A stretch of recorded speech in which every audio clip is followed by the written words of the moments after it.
Hey, what's up everybody? It's me, Blake316. In summer 1998, Nintendo released the Game Boy Color. And 22 years later, we're gonna do a review on it.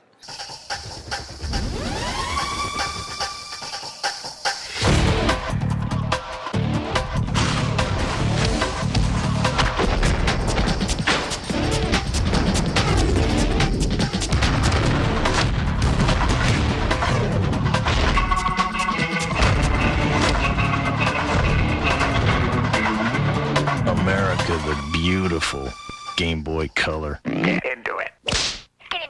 Now, holding the Nintendo Game Boy Color in 2020, I'm gonna be honest with you, it still feels like a really solid console. This was released in 1998 and it was actually retailed for $69.99. That's equivalent to $100 in today's time. Back then, that was really cheap in my opinion, and even now that's really cheap considering you don't really get cheap consoles anymore. For example, I remember when the Nintendo 3DS first released, was it like $200, $150? Like for Nintendo to release a $70 complete console back then is actually really incredible considering their Joy-Con controllers cost about $80 now, and that's just the controller.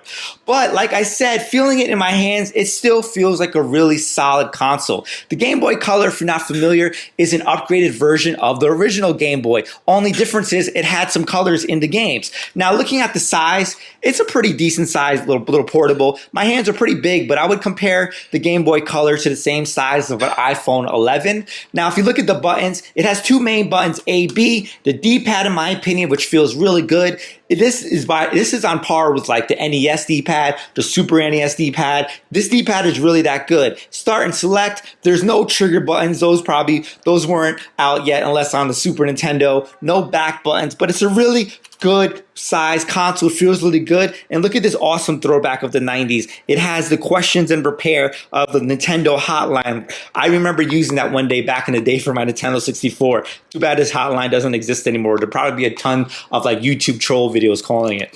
But anyway, the Game Boy Color feels really good in my hands. Now, one of the classic things about these old retro throwback consoles, or especially portables, was all the attachments that Nintendo created to make it either a better gaming experience or make it an experience that you can enjoy with your friends. For example, right here we have the link cable over here. Now, if you're not familiar with the link cable, basically what these cables did was you plug it on one end, you plug it right here, and then you take the other cord, and it has the option to plug it into either another Game Boy Color, or if your friends didn't have it, the original Game Boy. And what this did was it allowed two players. For example, if you and your friend had maybe the same game as Tetris, or I don't know, I remember Pole Position was another one, or any other game that had tennis was another one. Any game that had more than one player, you would be able to play with your friends via cable. And that's kind of funny now because, for example, on the Nintendo 3DS, everything is like, it's all wireless. I can just sync up and it's no connection.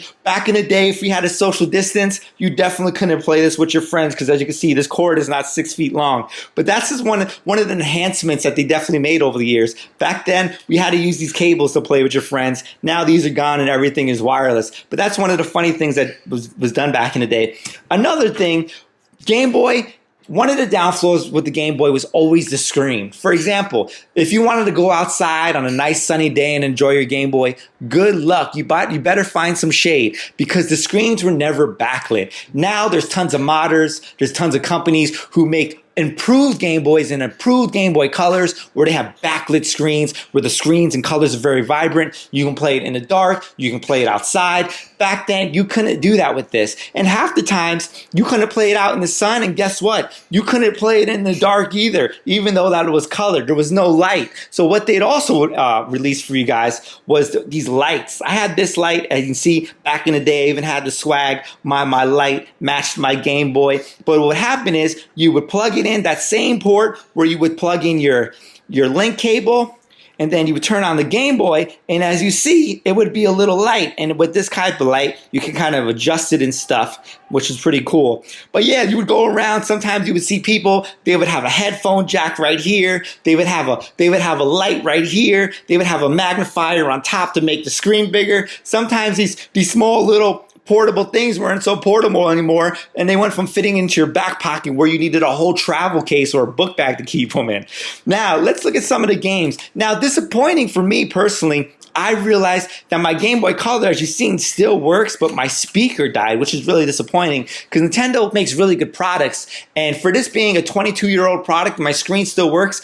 That's pretty incredible in my opinion. But unfortunately, my speaker doesn't. I can't get this repaired. Or like I said, there's other companies who rebrandish. They rebuild everything and they make it the same shell and everything, but they make it upgrades so you can still enjoy the experience. Me personally, I like the Game Boys. I like collecting the Game Boy games. Now this right here is a specific Game Boy Color. This is WCW Mayhem. There was a difference between the Game Boy Color games as well as the original Game Boy games. The Game Boy Color games added extra colors. They were more vibrant. Where the original Game Boy games, you could play on the Game Boy Color, but it wasn't made for Game Boy Color, if you know what I mean. Like they would be pre-made colors. Where this game has specific colors for you to enjoy.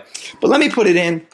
Unfortunately, like I said, I don't have any sound, so you won't hear that classic Game Boy Color ding sound. But as you see, it boots up. Let's add a little light so you guys can probably see a little bit more. But as you see, right there, depending on the glare, sometimes you would see your ceiling light. And now, not only my ceiling light, you see that light? It's giving me a reflection of the light right there. But anyway, let's try to start it up. Like I said, this is WCW. It's a really dark screen. Now, just how you see it right there, you see the graphics image, but as you can see, the quality is not the best. And that was one of the crazy things when the Sega Nomad and the Sega Game Gear came out. Those screens were backlit. The screens, the visual quality looked awesome, and compared to the Game Boy, it should have blown it out of the water, but unfortunately, as everyone knows, the Game Gear had terrible battery life. So that's what kept this Game Boy Colors pushing, and that's why it kept a lot of people playing these games. Now looking at this game, who do we have in here? We got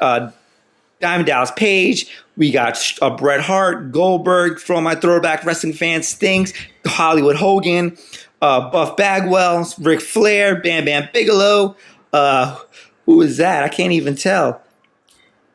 Oh, I think that's Harlem Heat. But anyway, played it. Man, this is definitely a good throwback. Me personally, I would love to get an upgraded Game Boy Color with a backlit screen. The Game Boy, in my opinion, has a lot of hidden gems, has a lot of good games that are still good to play today. They just didn't look good, but the gameplay was still really good. A lot of people like myself, if I didn't play on my Game Boy Color, I played on something called the Super Game Boy. But like I said, the Game Boy has a lot of good games, and it was definitely not something that's like the Nintendo Switch where you play for hours and hours. This was something you got somewhere to go, or you got a little break in school and you're in the schoolyard. You would play it, and it would be a good 20-30 minutes. And the games, like I said, some of them are really good. But as you see, Game Boy Color was a little upgrade of the original Game Boy, added colors. Animations were pretty good for the time and whatnot. But as you see, look at this light that I have this dangling, kind of being a distraction of the game itself. But anyway, it's me, Blake316. I think the Game Boy Color is actually something really cool still in 2020, 22 years later, which is really hard to believe. I remember getting this for the first time. But just doing a quick review of something that came out a long time ago, 1998 to be exact, and now it is 2020. I think it still holds up really well, like I said, especially you get the upgraded models. But anyway, it's me, Blake316. If you enjoyed these videos, make sure to check out some of my previous reviews I've done, such as Xbox 360 in 2020, the Ouya in 2020, and we also have the Sega Dreamcast. Make sure to leave a comment. Were you a Game Boy Color, Game Boy guy? Were you a Gamecom guy or girl? Or how about, what else? The Sega Nomad or the same Game Gear? Back then, what was your portable of choice? But make sure to thumbs up the video. Follow me on Facebook, Twitter. Look at that gamer done, by the way, from all these years of gaming. Make sure to subscribe, follow. Until next time, peace.